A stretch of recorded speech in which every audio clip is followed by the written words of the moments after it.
Hi అండి, అందరికీ నమస్కారం. నేను మీ వేణుగోపాల్ రెడ్డి ఫ్రమ్ జోష్ ఇన్నోవేషన్స్ ప్రైవేట్ లిమిటెడ్, జోష్ ఇన్స్టిట్యూట్ ఆఫ్ ఫారెన్ లాంగ్వేజెస్, జోష్ ఓవర్సీస్ ఎడ్యుకేషన్. సంయుక్తంగా విద్యార్థులకు అవసరమైనటువంటి అనేక వీడియోస్ చేస్తూ ఉన్నాం. అందులో భాగంగా ఈరోజు బైపీసీ 10th క్లాస్ అయిపోయిన తర్వాత ఇంటర్లో బైపీసీ తీసుకున్నటువంటి వాళ్ళకి తర్వాత ఎటువంటి అవకాశాలు ఉంటాయని పేరెంట్స్ చాలామంది ఫోన్ చేస్తూ ఉన్నారు. ఈరోజు ఆంధ్రప్రదేశ్లో 10th క్లాస్ రిజల్ట్ కూడా వచ్చినాయి కాబట్టి అసలు బైపీసీ తీసుకున్న తర్వాత ఎటువంటి ఆపర్చునిటీస్ ఉంటాయి అనేటువంటి దాంట్లో చూసినప్పుడు ఇందులో మొట్టమొదటిగా అందరికీ పేరెంట్స్ గుర్తొచ్చేటువంటి ఆప్షను ఎంబీబీఎస్. ఎంబీబీఎస్ కాకుండా BSc nursing, veterinary, BVSc and AH, bachelor of veterinary science and animal husbandry, అదేవిధంగా B pharmacy, pharm D, allied courses అయినటువంటి బీఎస్సీ రేడియాలజీ కానివ్వండి, లేకపోతే బీఎస్సీ ఆప్టోమెట్రీ అనుకోండి. ఇట్లా మనకు అల్లైడ్ సైన్సెస్లో ఒక 20 బీఎస్సీ రేడియాలజీ అని కానీ, BSc optometry, BSc MLT, BSc BPT, bachelor of physiotherapy, ఇలాంటి అవకాశాలు ఉన్నాయి. కానీ బీడీఎస్, డెంటల్, ఇటువంటివన్నీ కూడా మనం పిల్లలకి ఆప్షన్స్గా చెప్పొచ్చు. కానీ పేరెంట్స్ అందరూ కూడా ఏం చేస్తున్నారంటే మొత్తానికి ఎంబీబీఎస్ అనేదాన్ని క్రేజియస్ట్ ఆప్షన్గా ఇది నెంబర్ 1 పొజిషన్లో ఉందని చెప్పొచ్చు. ఎంబీబీఎస్ తర్వాత సెకండ్ హైయెస్ట్ వాల్యుబుల్ పొజిషన్లో బీవీఎస్సీ అండ్ ఏహెచ్ అనేది కూడా సెకండ్ వాల్యుబుల్ పొజిషన్లో ఉంది. థర్డ్లో మనం తీసుకున్నప్పుడు బీఎస్సీ నర్సింగ్, ఇది కూడా చాలా వాల్యుబుల్ పొజిషన్, నెంబర్ 3 కెరీర్గా దీన్ని చూసుకోవచ్చు. దాని తర్వాత చాలామంది బీఎస్సీ అగ్రికల్చర్ను కూడా 4th ఆప్షన్గా చూస్తూ ఉన్నారు. అదేవిధంగా 5th ఆప్షన్ తీసుకున్నప్పుడు మనకి బీడీఎస్గా చూస్తూ ఉన్నారు. 6th ఆప్షన్లో ఫార్మ్ డి చూస్తున్నారండి. 7th ఆప్షన్లో అల్లైడ్ సైన్సెస్ చూస్తున్నారు.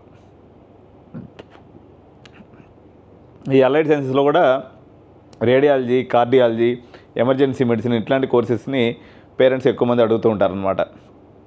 దీని తర్వాత చూసుకున్నట్లయితే బీఎస్సీ చేసి, ఎంఎస్సీ చేసి, పిహెచ్డి చేసి తర్వాత మనకి టీచింగ్ లైన్లోకి కానీ రీసెర్చ్ లైన్లోకి కానీ వెళ్తూ ఉంటారనమాట.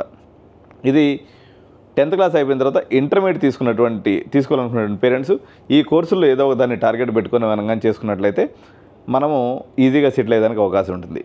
బట్ నేను చెప్పేది ఏంటంటే మెయిన్ ఒక 2 కోర్సుల్ని ధనిక వర్గాలు బాగా మెరిట్ ఉన్నటువంటి స్టూడెంట్స్ ఏమో ఎంబీబీఎస్, అగ్రికల్చర్ అండ్ వెటర్నరీ, ఈ 3ని తీసుకోవచ్చు. వెటర్నరీ తీసుకోవచ్చు, అగ్రికల్చర్ కూడా పక్కన పెట్టేసి దాని తర్వాత వచ్చేసి బీఎస్సీ నర్సింగ్. మిడిల్ క్లాస్ వాళ్ళందరూ కూడా బీఎస్సీ నర్సింగ్ హార్డ్ కోర్స్ అండి.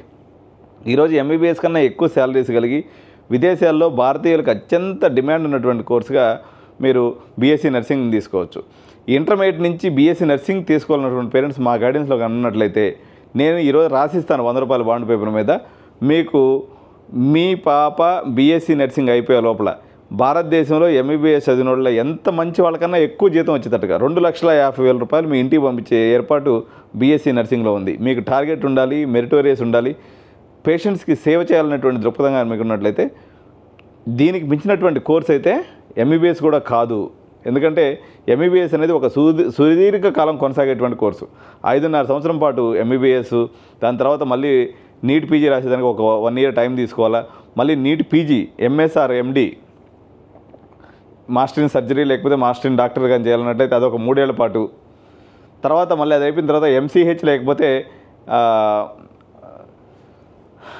మీకు సూపర్ స్పెషాలిటీ చేసుకున్నప్పుడు అది ఇంకా మళ్ళీ ఒక 3 ఏళ్ల పాటు, దగ్గర ఒక 12 నుంచి 14 ఏళ్ళు ఎంబీబీఎస్ చదివిన తర్వాత సెటిల్ అవ్వాలి. అదే బీఎస్సీ నర్సింగ్ అని తీసుకున్నట్లయితే కేవలం 4 ఏళ్లలో మీ పాప లేకపోతే బాబు, ఆడపిల్లలు కాదు మగపిల్లలు కాదు, ఈరోజు నర్సింగ్కి జెండర్తో సంబంధం లేదండి. చాలామంది అనుకుంటారు నర్స్ అంటే అమ్మాయి అని చెప్పేసి. ఈరోజు మేల్ నర్సులకు కూడా విపరీతమైనటువంటి డిమాండ్ ఉంది. మిమ్మల్ని పేదరికం నుంచి బయట ఎవరైతే దిగువ మధ్యతరగతి లేకపోతే పేద వర్గాలకు సంబంధించినటువంటి ప్రజలు మాత్రం బీఎస్సీ నర్సింగ్ని ఒక గెట్ ఆప్షన్ కింద పెట్టుకోండి, ఇది తిరిగిన ఆప్షన్ కింద పెట్టుకోండి. ఈరోజు ఎంపీసీ తీసుకోవాలనేటువంటి పేరెంట్స్ కూడా నర్సింగ్ ఆలోచన ఉంటే మాత్రం, పేదలకు సేవ చేసే ఉద్దేశం ఉంటే మాత్రం ఎంపీసీని కూడా పక్కన పడేసి మీరు దీంట్లోకి రావచ్చండి. మిమ్మల్ని ఇప్పుడు ఈరోజు అమెరికాకు పోతుంటే అక్కడ ఉద్యోగాలు లేక మన వాళ్ళు బాధపడుతూ ఉన్నారు. ఎంపీసీలు చదివి, బీటెక్లు చదివి అక్కడ పోయి ఎంఎస్సీలు చేసి 50 లక్షలు ఖర్చు. సింపుల్ ఖర్చు అండి. మీరు ఒక లాంగ్వేజ్ నేర్చుకుంటే 1 లక్ష 2 లక్షల రూపాయలు పెట్టి బీఎస్సీ నర్సింగ్కి ఒక 2-3 లక్షలు పెట్టి బీఎస్సీ నర్సింగ్ చేసుకున్నట్లయితే 5 లక్షల రూపాయల్లో నెలకి 2 లక్షల జీతము మీ పాప లేకపోతే మీ బాబు ఇంటికి పంపిస్తాడు. పేదరికాన్ని నుంచి బయట వేయగలిగినటువంటి కోర్సు 10th క్లాస్ అయిపోయిన తర్వాత మీరు ఇంటర్లో బైపీసీ తీసుకొని లేకపోతే వొకేషనల్ నర్సింగ్ తీసుకొని దాని తర్వాత బీఎస్సీ నర్సింగ్ అని చేసినట్లయితే మీ పేదరికం అనేది మీ నుంచి శాశ్వతంగా దూరం అయిపోతుంది. బాగా డబ్బున్నటువంటి పేరెంట్స్ ఒకవేళ నీట్లో సీట్ ర్యాంక్ వచ్చినా రాకపోయినా ₹1,00,00,000 పెట్టి కాలేజీలో చదివించగలనటువంటి పేరెంట్స్ మాత్రం ఎంబీబీఎస్ని ఆప్ట్ చేసుకోండి. వెటర్నరీకి కూడా అంత సూపర్ అవకాశాలు ఏం లేవండి. ఏదో నెలకు ఒక ₹50,000, ₹60,000, ₹70,000 మ్యాక్సిమంగా మనం సంపాదించుకునే ఆప్షన్ ఉంటుంది. సో ఇది బైపీసీ సంబంధించినటువంటిది.